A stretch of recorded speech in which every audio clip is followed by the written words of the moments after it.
Malek Ben Safia a dit: le bonheur est comme un parfum, on le porte sur soi pour le faire respirer aux autres. Le bonheur, être heureux, est un art qui se pratique à l'intérieur de soi. Le faisant, vous devenez un chef-d'œuvre de béatitude, digne d'être exposé dans le musée du monde, pour insuffler votre énergie positive aux autres. Comme tout art, il faut de la manière, du savoir-faire, de l'habileté, de l'adresse. L'art d'être heureux s'inscrit aussi dans cette logique. Ne jamais chercher comment être heureux, mais se demander pourquoi être heureux. Être heureux pour le simple fait de l'être, parce que c'est le but de la vie. Échangez vos attentes par l'appréciation. Certaines personnes attendent avant de commencer à vivre. Ils attendent un événement pour être heureux. Ils attendent d'être dans un lieu pour éprouver un bien-être. Ils attendent que les gens leur apportent le bonheur. Ils veulent le futur et non le présent. Ils ne veulent pas ce qu'ils ont, mais veulent ce qu'ils n'ont pas. Cette perception des choses crée un conflit intérieur entre le présent qu'ils veulent fuir et le futur illusoire qu'ils convoitent. Cela fait énormément souffrir. Bien des gens attendent que la prospérité arrive. Bien des gens attendent que l'abondance arrive. Un jour je serai riche, un jour je serai prospère, disent-ils. Mais je vais vous décevoir. La prospérité n'arrive pas dans le futur. Lorsque vous honorez, reconnaissez, acceptez pleinement votre réalité, ce que vous avez, ce que vous êtes, le lieu où vous êtes, ce que vous faites, vous éprouvez de la reconnaissance pour ce que vous avez, pour ce qui est, pour le fait d'être en vie. La gratitude envers le moment présent, la plénitude de la vie présente, voilà ce qu'est la vraie prospérité. Voilà ce qu'est la vraie abondance. Cela n'arrive jamais dans le futur. Avec le temps, cette prospérité, cette abondance se manifeste pour vous de diverses façons. Si vous êtes insatisfait, frustré, ruminé, grogné face à un manque actuel, cela peut vous motiver à être riche. Mais même avec des millions, vous éprouverez toujours un manque. L'insatisfaction sera toujours là. Il n'y a rien de mal à vouloir améliorer vos conditions de vie. Vos conditions de vie sont les circonstances, vos expériences, tout ce qui est extérieur à vous.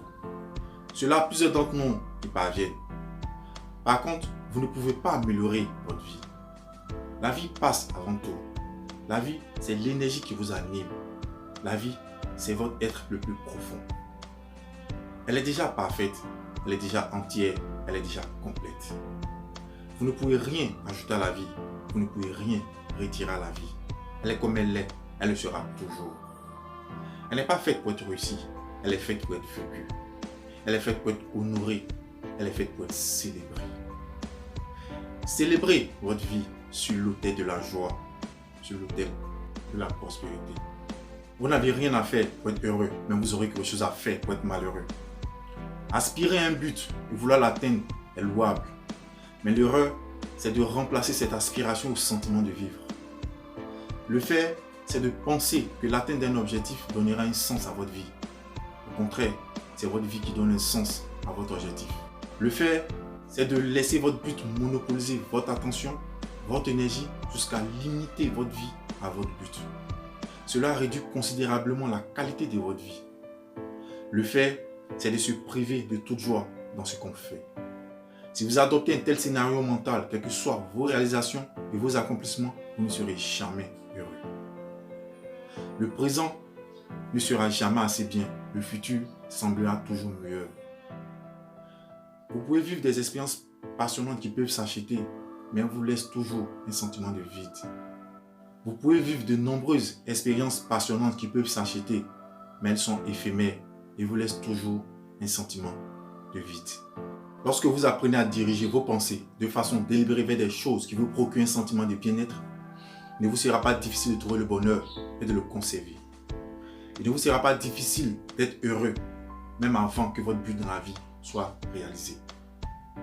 Le sentiment de lutte que vous décriviez de la vie découle de la comparaison continuelle de là où vous vous trouvez aujourd'hui, maintenant, et le but que vous voulez atteindre dans la vie. Lorsque vous regardez en permanence où vous en êtes, remarquant la distance qui doit encore être parcourue pour atteindre votre but, vous amplifiez non seulement la distance, mais encore la tâche et l'effort. Raison pour laquelle parvenir au sommet de la montagne de la joie vous semble un véritable combat. Que la joie soit votre bouclier. Vous aurez 1000 raisons dans votre vie pour être malheureux, pour être triste, mais trouvez-en une seule pour être heureux.